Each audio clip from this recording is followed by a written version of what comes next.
I'm Mariana.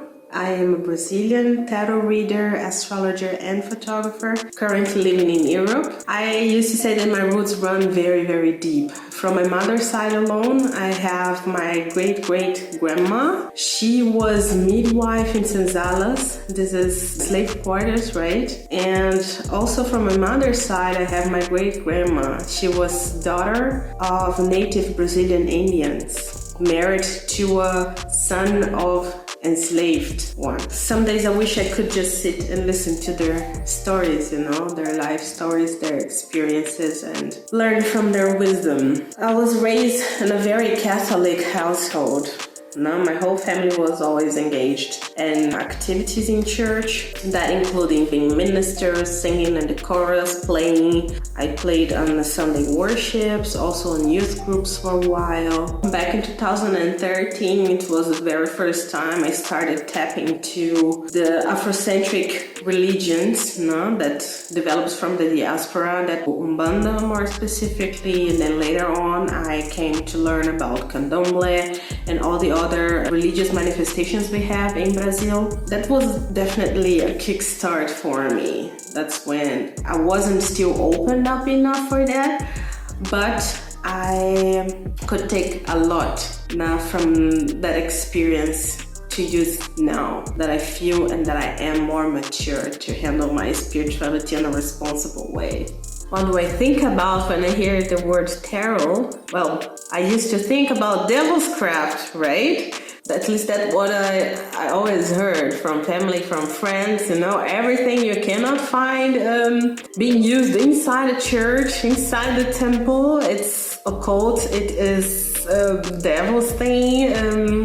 Just let it. Tarot is for me now a tool to connect with the wisdom of the universe and the wisdom of my ancestors. This is also the main reason why I choose to work with African-related tarot decks, because they are not only going to represent me as a Black person in their depictions, but they're going to tell the story from the perspective of the Black folks and everything that I could not learn directly from my ancestors, It's also for me a way to rescue my identity and decolonize my mind from misconceived ideas about the history and spirituality of Black people. Being in a Catholic household like mine and being a curious soul, it was a recipe for chaos in my family for so many years. Chaos for me and chaos for them, because I was not really allowed to ask questions, because everything was mysteries from God,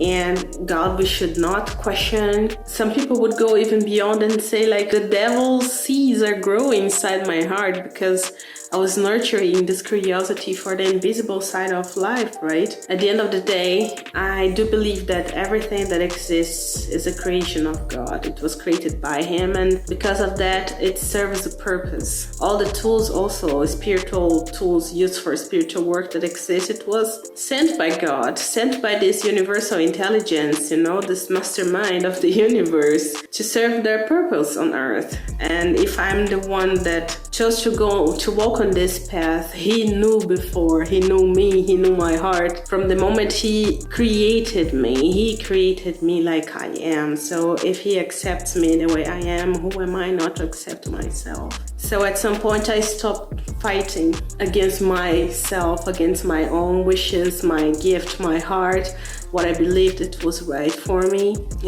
still trying to be respectful towards the beliefs of my family, but still I decided to go my own way, to be my own person, to think with my own mind. Well, and this is what tarot is for me. Tarot is for me a connection to spirit without intermediates, kind of. It's a way to translate messages from spirit directly. And the same way work religions, right? Because they reconnect us with the source, with our core, with the purest things that exist inside of us. It's a way to transform what is not so nice and a way to implement and keep spreading what is nice about us. Because I also believe that tarot is a universal tool. It collects a bunch of everything that exists and existed on this earth. So it's not connected and belonging to any specific religious practice.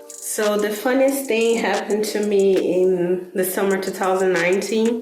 That's when a friend of mine came to Germany to visit me and spent a couple of weeks in my place. And I remember before her arrival, I was rushing through the house, hiding candles, hiding incenses, any traces of spiritual practices I had at home and back in the days, because I was really afraid of her judgment, you know. I didn't want to make her uncomfortable. And there was this day she came to me and she said, like, would you give me a moment? I'm going to stay in the room, the door is shut, but it's just because I need some privacy with my tarot.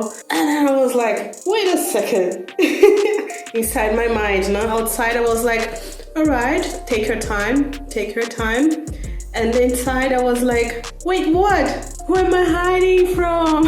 Why am I doing this? How silly is that, right? I'm all here hiding any traces of occultism from my home, and then suddenly I see that she was with her tarot. And from that day on, I started rethinking, you know, where am I hiding from? Does that even make sense? And then I started this very intense, thorough self-knowledge journey. You know, that's when I started to realize also my gifts and just accept me for who I was, my spiritual gifts. And well, that's when I started to accept myself. So this is my contribution to the community, you know. Through tarot, I really mean to rescue one's identity, you know, to rescue their voice, their self-love and acceptance. This practice brings back one's power and ownership over their own life, you know. I want, honestly, that every woman, every Black person, and especially every Black woman like me, to feel embraced, to feel like they belong, and all that by working with this little tool here.